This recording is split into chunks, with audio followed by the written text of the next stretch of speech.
Hello everyone, good morning to all. आज हम 25 नवंबर 2025 की इम्पोर्टेंट न्यूज़ को कवर करेंगे। हमारा ये daily the Hindu news analysis का सेशन रहता है। यहाँ पर हम यूपीएससी के लिए जो भी करंट अफेयर इम्पोर्टेंट होते हैं उनको हम अच्छे से कवर करते हैं। और इसमें हमारे जो मेजर सब्जेक्ट रहते हैं वो होते हैं polity IR, history, art and culture, economy, science and tech and इनके साथ इन्वायरमेंट, और एक सब्जेक्ट होता है मेजर जियोग्राफी। तो वो भी इन्वायरमेंट के साथ ही लगभग मैच होता है। तो इनको हम अच्छे से कवर करते हैं टॉपिक्स और इनके साथ ही प्रैक्टिस क्वेश्चन लगाकर। हमने कल आपको दिया था क्वेश्चन ऑफ द डे। तो क्वेश्चन क्या था? The javelin missiles and Excalibur projectiles are originally from which country? यहाँ पर मिसाइल्स की बात हुई है, तो वो कौन सी कंट्री की है? France, Sweden, US, UK. तो सी ऑप्शन इज करेक्ट। यानी कि जो ये हम मिसाइल की बात कर रहे हैं, ये जो मतलब क्वेश्चन में पूछा गया, ये यूएस की मिसाइल है। हमारी आज की जो फर्स्ट न्यूज है, फर्स्ट न्यूज क्या कहती है कि justice Suryakant takes oath as 53rd chief justice. यानी कि आप जैसे कि सभी को पता है 52nd जो हमारे सीजीआई हैं, चीफ जस्टिस ऑफ इंडिया, जो हमारे डॉक्टर बी आर गवई थे, वो हाल ही में 23 नवंबर को अभी रिटायर हुए हैं। अब उनकी जगह पर जो है 53rd सीजीआई जो बने हैं जस्टिस सूर्यकांत, तो उन्होंने अभी ओथ ली है। तो इनको 24 नवंबर 2025 को राष्ट्रपति भवन में द्रौपदी मुर्मू जी के द्वारा 53rd मुख्य न्यायाधीश के रूप में शपथ ग्रहण करवाई गई थी। और पूर्व सीजीआई गवाही का ये स्थान लिया उन्होंने। और उनका जो कार्यकाल, यानी कि इनका जो कार्यकाल है, ये जनवरी 2027 तक इनका जो है पूरा एक पीरियड वो रहेगा। ठीक है। तो इनका जो लगभग मतलब उनका जो ये जो कार्यकाल होगा, ये करीब हम देखें अगर अंदाजा लगाएं तो ये 15 महीनों तक होगा, जिसमें जो लंबित संवैधानिक मामले जैसे 7 और 9 जो न्यायाधीशों की बेंच होती है, उनके मामले पर ये ज्यादा ध्यान केंद्रित करेंगे, ऐसी उम्मीद जताई जा रही है। ठीक है। तो अब देखिए न्यायमूर्ति जो सूर्यकांत है उनके बारे में थोड़ा देख लेते हैं। तो इनका जन्म जो है वो 1956 में हुआ और हरियाणा के हैं ये। और उन्होंने पंजाब विश्वविद्यालय से, यानी कि पंजाब यूनिवर्सिटी से इन्होंने डिग्री हासिल की है, कानून की, यानी कि लॉ किया था। और 1980 में इन्होंने अपनी जो वकालत थी वो शुरू कर दी थी। इसके अलावा 2007 में ये पंजाब और जो हरियाणा का जो हाई कोर्ट है वहां के न्यायाधीश बनते हैं। और फिर 2019 में ये सुप्रीम कोर्ट में जज बन जाते हैं। यानी कि जो एक तो सीजीआई होता है, इसके अलावा जो मुख्य न्यायाधीश होते हैं, एक तो मतलब मुख्य न्यायाधीश, उसके बाद जो और न्यायाधीश होते हैं उनमें ये शामिल हो जाते हैं 2019 में। इसके अलावा इनके महत्वपूर्ण फैसले भी रहे हैं, जहां पर हम बात करते हैं आर्टिकल जो 370 था। इसके अलावा पेगासस का जासूसी का मामला, ये भी इनके द्वारा मतलब फैसला लिया गया था। इसके साथ ही और भी मतलब निर्वाचन सुधार से जुड़े जितने भी प्रमुख निर्णय थे, इनमें जो भूमिका है वो ये जो सूर्यकांत है इनकी महत्वपूर्ण भूमिका रही है। इसके अलावा अगर हम यहाँ पर आर्टिकल की बात करें, आर्टिकल 370 की बात जो हुई है, थोड़ा डिटेल में देखते हैं कि केस का नाम क्या था कि article 370 of the constitution of India. जो भारत का संविधान है उसमें 370 आर्टिकल का ये जो मामला था। और इनमें 5 जजों की जो बेंच थी, ठीक है, 5 जज थे इसमें, उन्होंने सुनवाई की थी। और उसमें जो सूर्यकांत ये भी शामिल थे। इसके अलावा जो 3 जज थे इसमें स्पेशली हम देखें उस समय पर सीजीआई जो थे चंद्रचूड़ थे। इसके बाद जो जस्टिस गवई बने, उसके साथ ही अभी ये जो सूर्यकांत है, उन्हें इन तीनों ने एक मत में फैसला लिया था। इसके अलावा जो और मतलब कि 2 जज थे इसमें, 5 जज थे, 3 तो ये हुए और 2 और जज थे जो इसमें उन्होंने इनके ऑपोजिट फैसला लिया था। इसके अलावा आर्टिकल जो 370 है उसका अस्थायी प्रावधान था, लेकिन स्थायी नहीं था। तो जस्टिस सूर्यकांत ने विस्तार से ये चीज बताई कि जो आर्टिकल 370 का तीसरा खंड है उसमें राष्ट्रपति को इसे समाप्त करने की शक्ति दी गई थी और इसे टेम्परेरी भी कहा गया था। तो उन्होंने इस आर्टिकल का विस्तार किया था। इसके साथ ही संविधान सभा के भंग होने के बाद भी ये शक्ति जो वो राष्ट्रपति में निहित रही। इसके अलावा जो आर्टिकल 370 की जो धारा 3 है, यानी कि 370 का जो तीसरा खंड है, उसकी शक्ति का उपयोग राष्ट्रपति कर सकते हैं। राज्य सरकार या विधानसभा की इसमें सहमति जरूरी नहीं है। तो ये भी इनके द्वारा विस्तार में बताया गया था। कोर्ट ने क्या माना था कि 2019 में जो जम्मू कश्मीर में राष्ट्रपति शासन लगा हुआ था, इसलिए राज्य सरकार का मत और केंद्र सरकार का मत वो दोनों माने जाएंगे। जस्टिस सूर्यकांत ने इस कानूनी व्याख्या को मजबूती से समर्थन दिया था। इसके अलावा इसके साथ ही जो कॉन्स्टिट्यूशन ऑर्डर जारी किए गए थे राष्ट्रपति के द्वारा, जो संवैधानिक आदेश दिए जाते हैं, उसमें 272 ऑर्डर था और इसके साथ ही 273 ऑर्डर को पूरी तरह से उन्होंने वैध ठहरा दिया था, यानी कि ये वैलिड था। इन आदेशों से आर्टिकल जो 370 था उसके सभी खंड जो है प्रभावहीन हो चुके थे, यानी कि इनवैलिड थे। और आर्टिकल जो 367 था उसमें संशोधन करके कॉन्स्टिट्यूएंट असेंबली या फिर लेजिस्लेटिव असेंबली से इसको बदल दिया गया था। इसके अलावा जम्मू कश्मीर का पूर्ण दर्जा का बहाल करने का आदेश भी इनके द्वारा दिया गया था। कोर्ट ने केंद्र को निर्देश दिया कि जो जम्मू कश्मीर है उसको जल्दी से जल्दी पूर्ण राज्य का दर्जा बहाल कर दिया जाए। हालांकि केंद्र ने ये कहा था कि अभी ये प्रक्रिया में है, अभी तक बहाल नहीं हुआ है, यानी कि अगर आज तक भी हम देखें तो उसको अभी तक पूर्ण राज्य का दर्जा नहीं मिला है। इसके अलावा पुनर्गठन रीऑर्गेनाइजेशन एक्ट 2019 में जो आया था, ये जो एक्ट 2019 का था, इसको वैध ठहराया गया। जम्मू कश्मीर को दो केंद्र शासित यानी कि यूटी में, जिसमें जम्मू एंड कश्मीर को और उसके साथ ही लद्दाख जो था उनको यूटी में बदल दिया गया था। इसके अलावा सूर्यकांत ने क्या कहा कि जो संसद है उसको राज्य के जो पुनर्गठन की शक्ति आर्टिकल 3 से मिली हुई है, कि जो मतलब राष्ट्रपति है, जो संसद है वो आर्टिकल 3 के अकॉर्डिंग राज्य का पुनर्गठन कर सकते हैं और राष्ट्रपति शासन के दौरान भी ये शक्ति यूज की जा सकती है। यानी कि इसमें ये मतभेद था कि राष्ट्रपति शासन लगा हो तो ये शक्ति यूज होगी या नहीं। तो जस्टिस सूर्यकांत ने बताया कि इसमें राष्ट्रपति शासन के दौरान भी ऐसी शक्ति का यूज किया जा सकता है और राज्य को पुनर्गठन किया जा सकता है। इसके अलावा उनके जो जजमेंट की कुछ खास बातें क्या हैं जस्टिस सूर्यकांत के, उन्होंने ऐतिहासिक संदर्भ में कश्मीर के भारत में विलय को बहुत ही विस्तार से समझाया था कि कैसे कश्मीर जो वो भारत में विलय होकर एक राज्य बना था। इसके साथ जम्मू कश्मीर का भारत में पूर्ण एकीकरण जो है वो आर्टिकल 370 का अंतिम उद्देश्य था। इसके साथ ही मतलब उन्होंने असिमेट्रिक फेडरलिज्म की अवधारणा को भी स्वीकार किया, लेकिन ये चीज कही कि यह जो है ये स्थायी नहीं हो सकता है। इसी तरह 2019 का ये जो मामला था, यानी कि जम्मू कश्मीर का जो धारा 370 को हटाने का, तो उस पर ये 5 जजों की जो सहमति थी, मतलब कि उनकी जो बैठक थी, उन्होंने फैसला सुनाया था।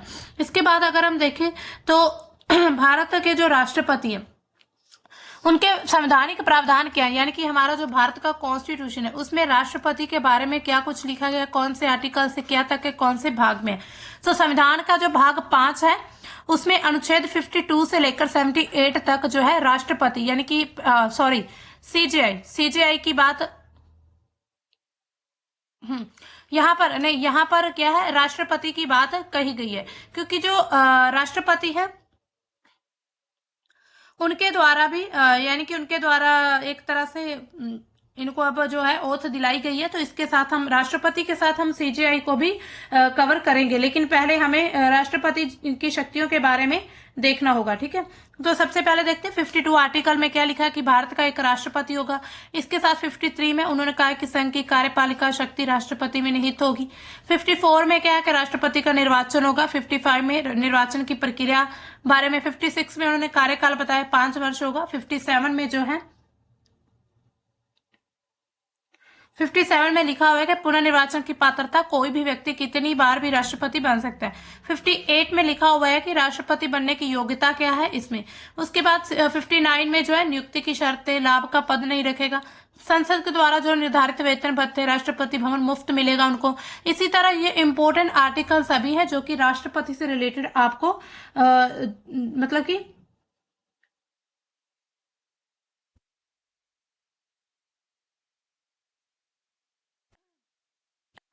इंपॉर्टेंट आर्टिकल याद करने होंगे। इसमें जो है यहाँ पर यहाँ पर अगर हम नियुक्ति की बात करें तो यहाँ पर साफ साफ 74 आर्टिकल में लिखा कि मंत्री परिषद की सलाह से काम करना बाध्यकारी है। इसके साथ ही 75 में मंत्रियों को नियुक्त करेगा और प्रधानमंत्री की सलाह पर काम करेगा। अब हम चलते हैं भारत के मुख्य न्यायाधीश की तरफ, यानी कि जो हमारा भारत के जो हम बात करते हैं हमारे जो सीजेआई है यानी कि चीफ जस्टिस ऑफ इंडिया, इनके प्रमुख प्रावधान क्या है? तो भारत के संविधान में साफ साफ लिखा है, मुख्य न्यायाधीश शब्द का जो है उल्लेख तो नहीं किया गया, यानी कि साफ साफ उल्लेख नहीं किया, लेकिन जो अनुच्छेद है उनमें इनके बारे में थोड़ी बात की गई है। हम देख लेते हैं। सबसे पहले जो आर्टिकल आता है 124 का पहला खंड जो है, ये क्या कहता है कि सर्वोच्च न्यायालय की स्थापना होगी भारत में। इसमें एक मुख्य न्यायाधीश और अन्य न्यायाधीश होंगे, यानी कि लिखा हुआ है कि यहाँ पर एक CJI chief justice of India होगा और बाकी इसके अलावा और भी अन्य न्यायाधीश इसमें होंगे। इसके बाद 124 का जो दूसरा खंड है वो क्या कहता है कि सर्वोच्च न्यायालय के हर न्यायाधीश जो है वो सीजेआई के सहित यानी कि सभी न्यायाधीशों को मिलाकर इनकी जो नियुक्ति है वो राष्ट्रपति के द्वारा की जाएगी। तो ये 124 का खंड टू कहता है। इसके बाद 124 का तीसरा खंड क्या प्रावधान करता है कि सर्वोच्च न्यायालय का न्यायाधीश बनने की योग्यता आखिर क्या क्या है। तो इसमें योग्यता क्या होगी, सीजेआई के लिए भी यही सब लागू होगा, जैसे कि भारत का नागरिक होना चाहिए, उसके पास एक तरह से कानून का एक्सपीरियंस होना चाहिए, या फिर उन्होंने इतने 5 वर्ष तक मतलब 5 साल का एक्सपीरियंस हो, या फिर वो 3 साल के लिए जो हमारे हाई कोर्ट होते हैं उसमें जो भी मुख्य न्यायाधीश होते हैं वो रहे हों। तो इसी तरह मतलब कि यहाँ पर योग्यताएं जो है इनके बारे में बात की गई है 124 का तीसरा खंड। इसके बाद आता है 124 आर्टिकल का चौथा खंड। इसमें बताया गया कि सर्वोच्च न्यायालय के न्यायाधीश को केवल महाभियोग से यानी कि इम्पीचमेंट से ही उसको हटाया जा सकता है। ऐसा नहीं है कि कल को राष्ट्रपति कहे कि मेरा तो मन नहीं कर रहा है भाई, अब ये जो है सीजेआई इसको बदल दिया जाए, तो ऐसा बिल्कुल भी नहीं होगा। उन पर पूरा इम्पीचमेंट जो प्रोसेस है, जैसे कि राष्ट्रपति को हटाया जाता है वैसे ही पूरा एक प्रोसेस होगा। पहले इसका प्रस्ताव पारित किया जाएगा, अगर पारित होता है तो उसके बाद दोनों सदनों में फिर राष्ट्रपति की मंजूरी होगी, जांच प्रक्रिया चलेगी, उसमें भी 15-20 दिनों का नोटिस जारी करना होगा पहले सीजीआई को कि हम ऐसे ऐसे आपका पर ये जो इम्पीचमेंट का प्रोसेस चल रहा है। तो इसी तरह मतलब कि उसको भी अपना पक्ष रखने का हक होगा। तो इसी तरह ये 124 का चौथा खंड बताता है। इसके बाद आर्टिकल आता है 126। तो इसमें क्या बताया कि अगर मान लीजिए कि सीजेआई का जो जज मतलब जगह है वो खाली है एक बार, यानी कि उनका पद रिक्त है, तो सीजेआई अनुपस्थित हो या फिर ऐसा किसी गंभीर मतलब अवस्था में हो कि वो वहां पर यानी कि अपनी ड्यूटी पर नहीं आ सकते, तो सबसे वरिष्ठ जो न्यायाधीश होंगे यानी कि सबसे सीनियर मोस्ट जो जज होंगे फिर वो ही सीजेआई का काम संभालेंगे। इसके बाद 127 आर्टिकल क्या कहता है, 127 आर्टिकल में ये चीज कही गई कि अगर जरूरत पड़ी तो राष्ट्रपति जो है वो हाई कोर्ट के मुख्य न्यायाधीश को अस्थायी रूप से यानी कि परमानेंट नहीं बल्कि टेम्परेरी रूप से उनको सुप्रीम कोर्ट में बुला सकते हैं कार्यभार संभालने के लिए। इसके बाद 128 आर्टिकल क्या कहता है, जो रिटायर्ड सुप्रीम कोर्ट न्यायाधीश है उनको सीजीआई की सहमति से दोबारा फिर से बुलाया जा सकता है।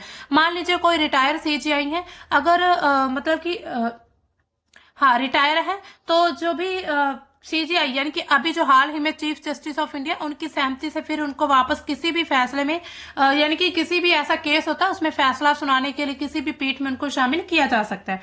इसके बाद 129 आर्टिकल क्या कहता है कि सुप्रीम कोर्ट को कोर्ट ऑफ रिकॉर्ड घोषित किया गया, यानी कि अपने फैसले का उसको पूरा रिकॉर्ड रखना होगा और इसका जो मुखिया रहेगा यानी कि जो इस रिकॉर्ड को संभालने की जिम्मेदारी यानी कि जो एक तरह से हेड रहेंगे वो चीफ जस्टिस ऑफ इंडिया होंगे।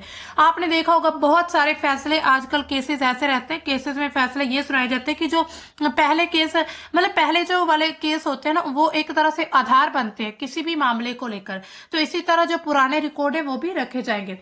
130 आर्टिकल क्या कहता है कि सर्वोच्च न्यायालय का स्थान जो है वो दिल्ली में होगा, यानी कि राष्ट्रपति इसमें परिवर्तन भी कर सकते हैं। इसके अलावा 131 आर्टिकल कहता है कि ओरिजिनल ज्यूरिसडिक्शन यानी कि मूल क्षेत्राधिकार के बारे में बात करता है। 132 से लेकर 132 आर्टिकल्स है उससे लेकर 136 तक ये प्रावधान है कि यहाँ पर अपीलीय पुनरीक्षण सलाहकारी क्षेत्राधिकार की बात की गई है। इसके साथ ही 141 आर्टिकल क्या कहता है, सर्वोच्च न्यायालय के फैसले पूरे भारत में बाध्यकारी होंगे, यानी कि सुप्रीम कोर्ट का जो भी फैसला लिया गया तो वो पूरी तरह से बाध्यकारी हो जाएगा पूरे भारत में।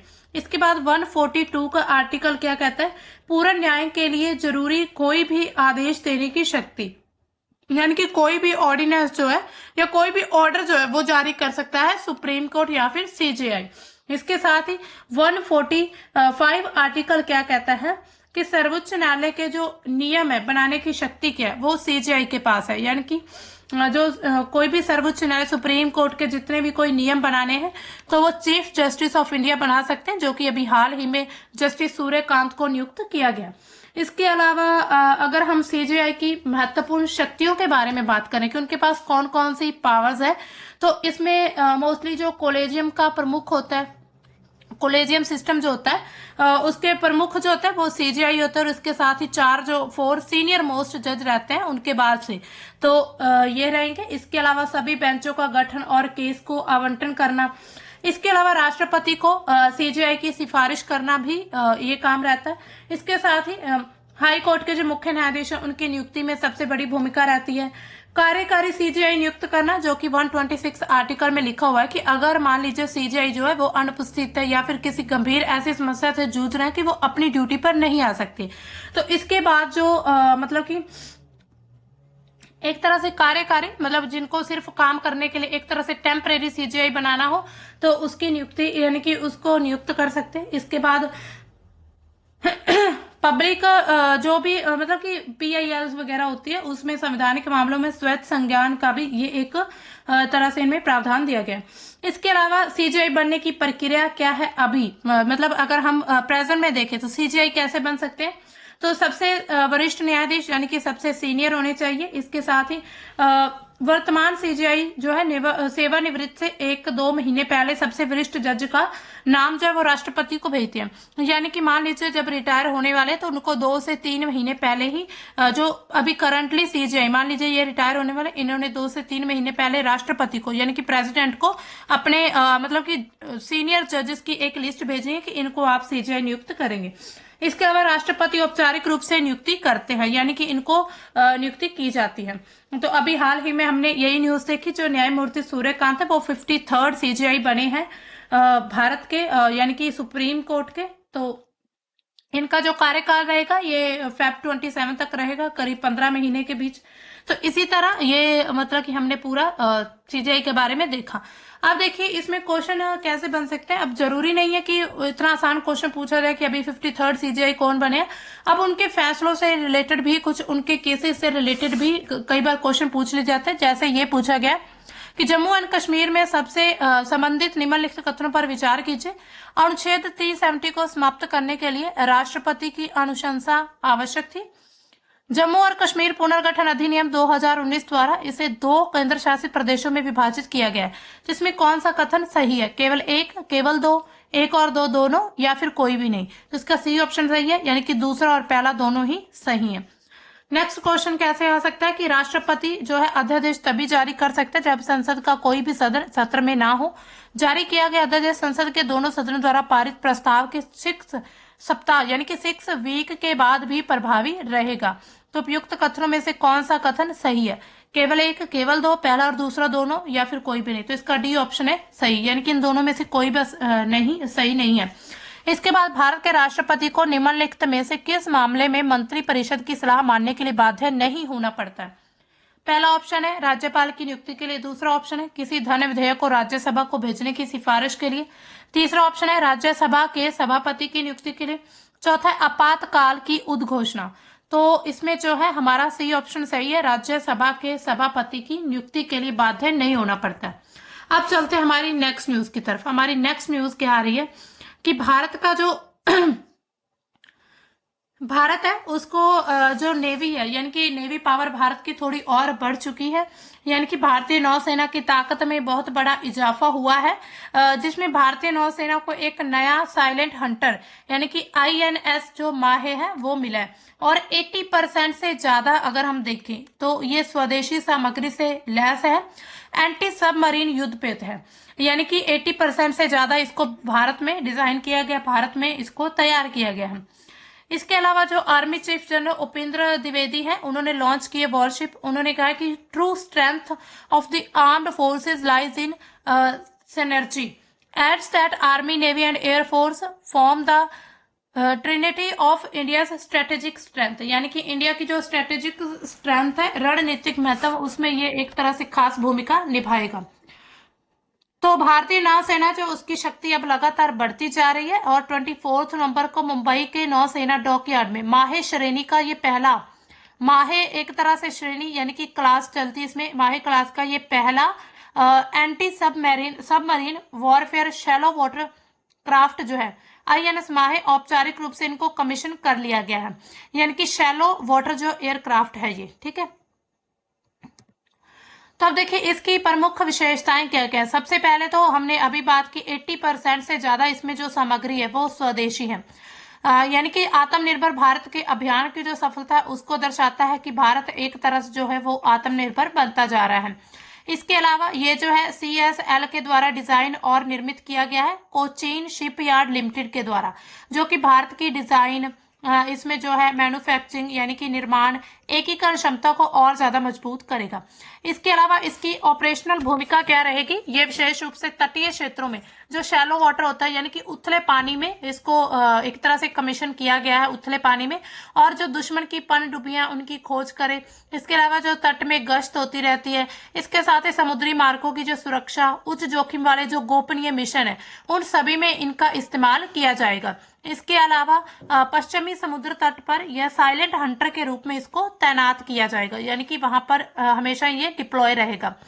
इसकी तकनीकी क्षमताएं क्या क्या है, सबसे पहले हम बात करते हैं स्टेल्थ फीचर की। इसका शोर जो है वो बहुत ही कम रहेगा, यानी कि लो नॉइज रहेगी, और इस ऑपरेशन से दुश्मन की जो रडार है उससे बच सकता है, यानी कि अगर ज्यादा वॉइस आती है तो दुश्मन को पता चल जाएगा यहाँ पर कोई किसी का युद्ध पोत है, लेकिन इसकी अगर वॉइस कम रहेगी तो ये उनकी दुश्मनों की नजर से बच सकता है।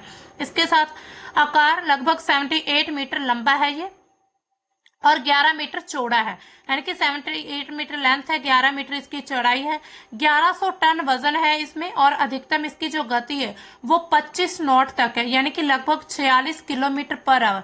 एक घंटे में ये जो है 46 किलोमीटर तक चल सकता है। इसके बाद इसमें हथियार प्रणाली कौन सी रहेगी, इसमें जो है उन्नत रडार सिस्टम है, सोनार सिस्टम है, इसके बाद टॉर्पीडो और जो एंटी सबमरीन मिसाइलें हैं उन सभी से ये लैस है। इस नाम का महत्व क्या है आईएनएस का, तो आईएनएस जो माहे है इसका नाम केरल के मालाबार तट पर जो स्थित ऐतिहासिक शहर, यानी कि एक शहर है माहे जो केरल के तट पर स्थित है, उसके नाम से प्रेरित है, जो कि समुद्री व्यापार तटीय संस्कृति का एक प्रतीक है। इसका प्रतीक चिन्ह जो है क्रेस्ट में उर्मी तलवार को लहरों पर चिन्हित किया गया है, और जो कि चपलता और घातकता का एक संकेत है। इसके अलावा माहे श्रेणी के हम भविष्य की बात करें तो नौसेना को 8 जहाज मिलेंगे, और 8 में से मिलने वाला ये एक पहला जहाज है, ठीक है, जो कि शैलो वाटर वॉरफेयर के लिए यूज होगा। इसके अलावा इसकी जो कमीशनिंग से भारत की जो तटीय सुरक्षा रहेगी और इसके साथ ही पनडुब्बी रोधी क्षमता उसमें क्रांतिकारी बदलाव आ सकते हैं, खास करके जो बढ़ते समुद्री खतरे के दौर में। इसके अलावा यह न केवल नौसेना को बढ़ाएगा, सामर्थ्य को बढ़ाएगा, बल्कि स्वदेशी रक्षा उद्योग को भी नई ऊंचाइयों पर लेकर जाएगा। अब देखिए इसके अलावा ये जो 8 इनको एक तरह से पूरे 8 जहाज मिलने वाले, उसमें ये सबसे पहला इनको मिल चुका है माही। तो दूसरा जो रहेगा आईएनएस जो है इंडियन नेवी सर्विस जो है आईएनएस हो गया, तो मालवान रहेगा। दूसरा जो है ये 2000 नहीं, हाँ इसके अलावा हाँ ये जो नेक्स्ट रहेगा आईएनएस मंगरोल, उसके बाद मालपे, मुल्फी, अजय। तो अभी लास्ट के जो दो उनको जानकारी घोषित नहीं की गई है।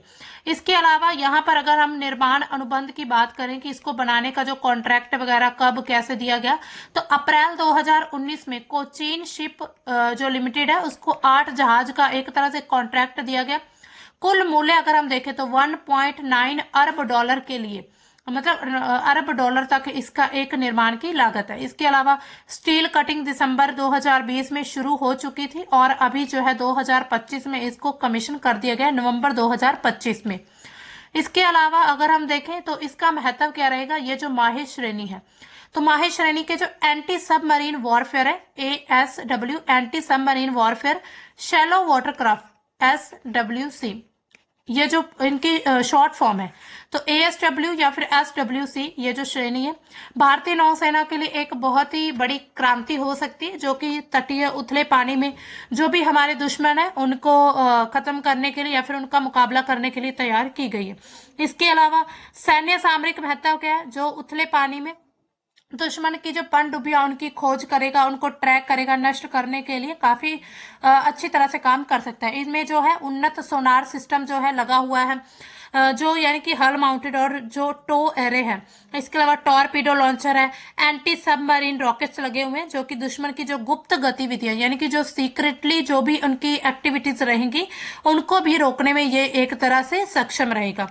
इसके अलावा तटीय सुरक्षा मजबूत होगी। भारत के हम जब तट सीमा की बात करते हो, करीब 7500 किलोमीटर जो लंबी हमारी तट रेखा है, उसकी सुरक्षा हमारे लिए बहुत जरूरी है। तो उसकी सुरक्षा के लिए इनको तटों पर ही डिप्लॉय किया गया है। इसके अलावा आधुनिक युद्ध में भी फुर्ती लाएगा। स्टेल्थ फीचर जो इसमें है, जैसे कि कम शोर या फिर राडार सिग्नेचर वगैरह, इसके कारण दुश्मन की ये निगरानी से भी बच सकते हैं। इसके अलावा अधिकतम गति जो है वो 25 नॉट तक, और उसके साथ ही वाटर जेट प्रोपल्शन से ये तेज और चपल है, जो कि पारंपरिक जितने भी कॉर्वेट्स हैं उनसे काफी बेहतर तरीके से काम करते हैं। इसके बाद हम बात करते हैं स्वदेशीकरण, यानी कि जो आत्मनिर्भर भारत की बात हो रही है उसमें भी ये काफी ज्यादा महत्वता रखता है। 80% से अधिक सामग्री जो वो स्वदेशी है, जिसमें नौसेना के डिजाइनर, कोचीन शिपयार्ड लिमिटेड, भारतीय रक्षा कंपनियां, उन सभी का योगदान शामिल है। इसके अलावा रक्षा निर्यात की क्षमता भी हमारी बढ़ सकती है। सीएसएल के द्वारा ये जो जहाज बनाया गया भारत की शिप बिल्डिंग क्षमता को पूरे विश्व के सत्र पर प्रदर्शित कर सकता है, जो कि भविष्य में निर्यात के अवसर भी खोल सकते हैं, यानी कि हम कल को इसका एक्सपोर्ट भी कर सकते हैं। इसके अलावा रणनीतिक सांस्कृतिक महत्व क्या है, यहाँ पर जो क्षेत्रीय शांति सुरक्षा उसको बढ़ाने के लिए जो इतने भी समुद्री खतरे लगातार बढ़ रहे हैं, जैसे कि हम देखते हैं हिंद महासागर में हमें चीन की पनडुब्बियां नजर, मतलब कि चीनी जो पनडुब्बियां हैं वो लगातार यहाँ पर भारत को एक तरह से कमजोर करने के लिए आ सकती हैं। इसके अलावा ये जो जहाज है भारत को नेट सिक्योरिटी प्रोवाइडर के रूप में मजबूत करेगा।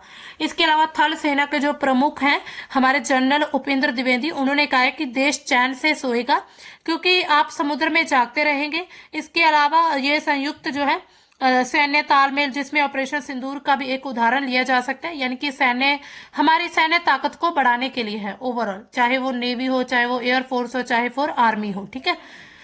इसके बाद सांस्कृतिक जुड़ाव भी, जैसे कि जहाजों के नाम अभी रखेंगे, अभी जो माहे हैं, इसके बाद मालवन होगा, इसके बाद मंगलोर होगा।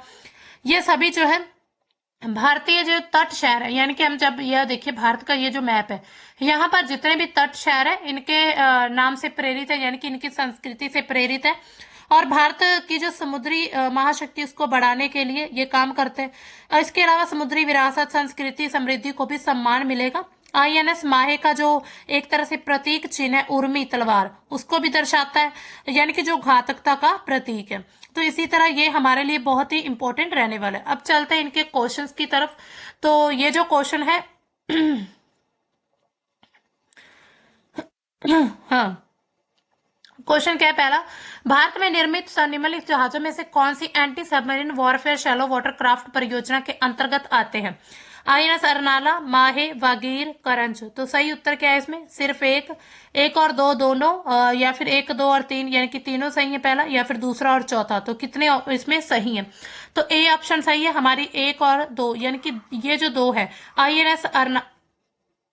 आईएनएस जो है अरनाला और आईएनएस माहे जो ये दोनों ही anti submarine warfare shallow water craft परियोजना के अंतर्गत बनाया गया। इसके अलावा 2023 में क्वेश्चन पूछा गया, प्रोजेक्ट 17A तथा प्रोजेक्ट 28 निम्नलिखित में से किससे संबंधित है? पनडुब्बी निर्माण, विध्वंसक पोत डिस्ट्रॉयर्स एवं कॉरवेट निर्माण, anti submarine warfare shallow water, या फिर विमान वाहक पोत। तो इसका बी ऑप्शन सही है, डिस्ट्रॉयर्स एवं कॉरवेट निर्माण के लिए ये प्रोजेक्ट काम करते हैं। अब चलते हैं हमारे नेक्स्ट, यानी कि आज के हमारा ये जो लास्ट सेक्शन है एडिटोरियल का। तो एडिटोरियल क्या बात करता है? Society must reclaim respectful open dialogue, यानी कि समाज को सम्मानजनक खुले संवाद को पुनः प्राप्त करना होगा। और मतलब ये जो एडिटोरियल ये मद्रास हाई कोर्ट के जो जज हैं जस्टिस एन आनंद वेंकटेश, तो इनके द्वारा ये जो एडिटोरियल है लिखा गया, यानी कि इन्होंने सम्मानजनक समाज की बात की है। अगर हम यहाँ पर बात करें कि समाज को सम्मानजनक खुले संवाद को पुनः प्राप्त करना होगा, इसका मतलब क्या है कि आज के जो भारतीय हैं समाज की सबसे गहरी बीमारी की तरफ इशारा करते हैं कि हम संवाद करना ही भूल चुके हैं। इसके अलावा हम बहस करते हैं, चिल्लाते हैं, एक दूसरे को ट्रोल करते हैं, लांछन लगाते हैं, लेकिन सम्मानजनक और जो खुला संवाद है वो पूरी तरह से यहाँ पर खत्म हो चुका है। तो अब देखिए, सम्मानजनक संवाद की बात क्या है कि सामने वाले को गलत मानकर भी उसकी गलती को यानी कि उसकी मानवता को स्वीकार करना, उसकी मंशा पर शक नहीं करना, उसे अपशब्द या फिर लेबल जैसे कि फांसीवादी या फिर लिबरल या फिर देशद्रोही, भगत और इसके नवाजे मतलब ऐसे नाम उसे देने की बजाय उसके तर्क पर ध्यान देना कि उसका लॉजिक आखिर क्या है। इसके अलावा खुला संवाद क्या है कि अपने विचार रखने के साथ साथ दूसरों के विचारों को सुनना। ऐसा नहीं है कि आप सिर्फ अपने विचार रखी जाएं, दूसरों को आप सुने ही ना, तो दूसरे के विचार को सुनने की इच्छा और क्षमता को भी अपने अंदर रखना होगा, बिना डरे, बिना किसी को ब्लॉक किए, बिना कैंसिल किए। ये डर कि अगर मैंने यह कहा तो मुझे नौकरी से निकाल देंगे, दोस्त छोड़ देंगे, परिवार वाले ताने मारेंगे, ये डर हमारे समाज में खत्म होना चाहिए। तो आज स्थिति इतनी खराब क्यों है, तो इसको थोड़ा देखते हैं। सोशल मीडिया की यहाँ पर जब हम बात करते हैं तो ये कहते हैं कि जो सोशल मीडिया है उन्होंने हमें इको चैम्बर्स में बंद कर दिया है। हम सिर्फ वही सुनते हैं जो हम पहले से मानते हैं। इसके अलावा राजनीतिक ध्रुवीकरण ने हर मुद्दे को हम वर्सेस वो यानी कि एक तो हम है वर्सेस वो बना दिया है, यानी कि यहाँ पर एक तरह से कंपटीशन चल रहा है। बीच की जगह जो वो पूरी तरह से खत्म हो गई। इसके अलावा कैंसिल कल्चर, मॉब लिचिंग जिसमें ऑनलाइन ऑफलाइन दोनों लोगों को चुप करा दिया जाता है। इसके अलावा टीवी डिबेट्स ने यह दिखा दिया कि चिल्लाना मतलब कि जीतना। अगर चिल्लाते हैं तो इसका मतलब क्या है कि हम जीत गए, तर्क देने वाला ही यहाँ पर हार जाता है। इसके अलावा अगर हमने यह सम्मानजनक संवाद वापस नहीं लिए तो क्या होगा यहाँ पर अगर हम बात करें तो समाज जो है वो 2 से 3 खेमों में बढ़ जाएगा, जो कि अभी हाल ही के समाज में अभी भी हो रहा है। कोई भरोसा नहीं रहेगा किसी पर। इसके अलावा युवा पीढ़ी यही सीखेगी कि असहमति होगी इट मीन्स की दुश्मनी, यानी कि हम किसी से अगर सहमत नहीं हैं तो इसका मतलब क्या है कि वो हमारा दुश्मन है। हम ये नहीं सोचेंगे कि उसके अपने लॉजिक हो सकते हैं, उसके अपने रीजन हो सकते हैं, हमारे अपने, लेकिन हम उसको दुश्मन मान लेते हैं। इसके अलावा लोकतंत्र जो है वो सिर्फ चुनावों तक ही सिमट कर रह जाएगा, उनका असली आधार जो वो पूरी तरह से खत्म हो जाएगा। आज लास्ट में क्या होगा, फिर लास्ट में क्या होगा, हिंसा, वायलेंस ही बढ़ेगी, क्योंकि जब शब्दों से बात नहीं बनेगी तो लोग क्या करेंगे, फिर हाथ उठाना शुरू कर देंगे। तो इसी तरह इनका जो पूरा एडिटोरियल है ये सम्मानजनक संवाद पर ही केंद्रित है। यहाँ पर अगर उन्होंने ये जो बात की रिक्लेम जेन्युइन डायलॉग के बारे में, तो इसको अगर हम देखें तो उन्होंने कहा कि हम वास्तविक संवाद को पुनः प्राप्त करें। The crisis we face is more than political, it is existential, यानी कि हम जिस संकट का सामना कर रहे हैं वे केवल राजनीतिक नहीं है बल्कि अस्तित्वगत है, यानी कि उसका कोई भी अस्तित्व नहीं है। जब तटस्थता का उपहास किया जाता है तो संयम को फिर दंड मिलता है। इसके साथ ही जब केवल सबसे ऊंची आवाजें सुनी जाती हैं तो विकास, नवाचार करने की हमारी जो सामूहिक क्षमता है वो पूरी तरह से खत्म हो जाती, क्षीण हो जाती है। इसके बाद वो क्या लिखते हैं, इसका समाधान क्या है, सम्मानजनक जुड़ाव की तरफ जाना, यानी कि रेमेडी क्या है इसके लिए। इसके साथ ही स्वीकार करते हुए कि जोखिम के बिना कोई भी सत्य निश्चित नहीं होता है। इसके साथ तटस्थता सहित हमें स्थिति का नैतिक महत्व रखना चाहिए। ध्रुवीकरण की विनाशकारी सहजता को अस्वीकार करते हुए वास्तविक संवाद को पुनः प्राप्त किया जाना चाहिए। इसके साथ ही इसके बिना सार्थक लोकतांत्रिक जीवन की नींव जो वो पूरी तरह से एक तरह से रिस्क पर ही टिकी हुई है। उन्होंने कहा कि जो विधायी प्रक्रिया वो पूरी तरह से निष्क्रिय हो जाती है, क्योंकि ध्रुवीकरण जो है उसने गतिरोध या फिर सती रबर स्टैंप निर्णयों की तरफ ले जाता है। इसके साथ न्यायिक स्वायत्तता सवाल उठाते हैं। अदालतों को निष्पक्ष मध्यस्थता की बजाय पक्षपाती गुटों के रूप में देखा जाता है, यानी कि ऐसा कहा जाता है कि अगर अदालत ने कोई फैसला सुना दिया तो इट मीन्स कि ये दूसरे गुट की तरफ हो चुकी है। सार्वजनिक विमर्श, तर्क संगत बहस उसके बजाय शत्रुतापूर्ण में बदल जाती है, जिससे सामाजिक एकता, लोकतांत्रिक मानदंडों को और ज्यादा नुकसान पहुंचता है। राजनीति से परे ध्रुवीकरण व्यक्तिगत कल्याण, सामाजिक एकीकरण को और भी प्रभावित करता है। राजनीति से संबंधित दीर्घकालिक तनाव, चिंता जो है हमारे लिए, शत्रुता वो लगातार बढ़ती जाती है। सामाजिक नेटवर्क सिकुड़ते जा रहे हैं, क्योंकि जो समुदाय हैं वो वैचारिक आधार पर अलग अलग हो चुके हैं, जिससे सामाजिक प्रगति के लिए जो आवश्यक सहयोगात्मक भावना वो क्षीण हो रही है। कार्यस्थल की गतिशीलता ध्रुवीकरण को दर्शाती है, जिससे भेदभाव, संघर्ष और ज्यादा बढ़ जाता है। इसके अलावा the online environment worsens this with misinformation campaigns emotional manipulation and divisive content as norms. यानी कि ऑनलाइन वातावरण जो है उसने इसे और ज्यादा बदतर बना दिया। गलत सूचना अभियान, भावनात्मक हेरफेर करना, अपमानजनक सामग्री को मानदंड के रूप में स्वीकार किया गया। ध्रुवीकरण संदर्भ में अगर हम देखें तो घृणा अपराध, राजनीतिक हिंसा में बहुत ही ज्यादा वृद्धि हुई है, जो इस खतरे को रेखांकित करते कि अगर समूह निष्ठा लोकतांत्रिक सिद्धांतों पर हावी हो रही है। इससे क्या पता चलता है रिसर्च से? Research shows that rising connectivity through social media paradoxically drives polarization by fostering homophily, people bonding with similar views by repelling opposing groups and thus widening opinion gaps। यानी कि शोध से क्या पता चला कि लोग जो सोशल मीडिया उसके माध्यम से कनेक्टिविटी तो बढ़ रही है, लेकिन इससे समलैंगिकता को बढ़ावा देकर ध्रुवीकरण को भी बढ़ावा दिया जा रहा है, यानी कि पोलराइजेशन को भी। इसके साथ ही विरोधी समूहों को दूर भगाकर समान विचारे वाले जो लोग हैं उनके बीच जुड़ाव को और ज्यादा बढ़ावा देता है और इस प्रकार राय के जो अंतर है उसको बढ़ाती है। यानी कि मान लीजिए कोई फैसला लिया किसी व्यक्ति के द्वारा और दूसरे के लिए वो सही नहीं है, तो वो इस फैसले की आलोचना करेगा। तो अब जो एक तरह से जो इस फैसले की साइड होंगे उन सभी को एक साइड कर दिया गया, आलोचना करने वालों को एक साइड, और ये दोनों ही आपस में क्या दुश्मन बन चुके हैं कि हम एक दूसरे के एनिमीज हैं। इसके अलावा यहाँ पर बात की गई डिफेंड न्यूट्रलिटी की, यानी कि तटस्थता की रक्षा करनी होगी, जो हमें न्यूट्रल रहना होगा किसी भी चीज को लेकर। तो इन प्रवृत्तियों का मुकाबला करने के लिए समाज को सम्मानजनक खुले संवाद को फिर से अपनाना होगा। This means defending neutrality and balanced judgment as moral imperatives, embracing and complexity rather than binary choices। यानी कि इसका अर्थ है कि तटस्थता और संतुलित निर्णय को नैतिक अनिवार्यता के रूप में बनाए रखना और द्विआधारी विकल्पों के बजाय जटिलता को अपनाना। Choosing understanding over discord and reason over rage is not just idealistic but necessary। यानी कि मतभेद की बजाय समझदारी और तर्क की बजाय तर्क को चुनना न केवल आदर्शवादी बल्कि आवश्यक भी है। The middle path offers a way to navigate turbulent times with courage and integrity. यानी कि मध्यम मार्ग जो है अशांत समय में साहस और निष्ठा के साथ आगे बढ़ने का एक मार्ग भी हमें प्रदान करता है।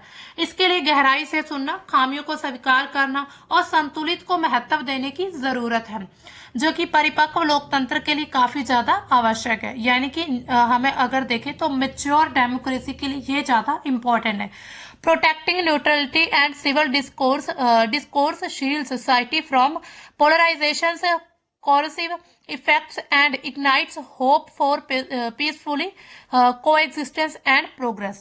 यानी कि तटस्थता और नागरिक संवाद की जो रक्षा है समाज को ध्रुवीकरण के विनाशकारी प्रभावों से बचा सकती है और शांतिपूर्ण सह अस्तित्व और प्रगति की तरफ आशा हमें मिलती है। इसके बाद अगर हम देखें तो हम इस चीज के लिए क्या कर सकते हैं, इसको वापस कैसे लाया जा सकता है, तो हम अपने घर से ही शुरू कर सकते हैं।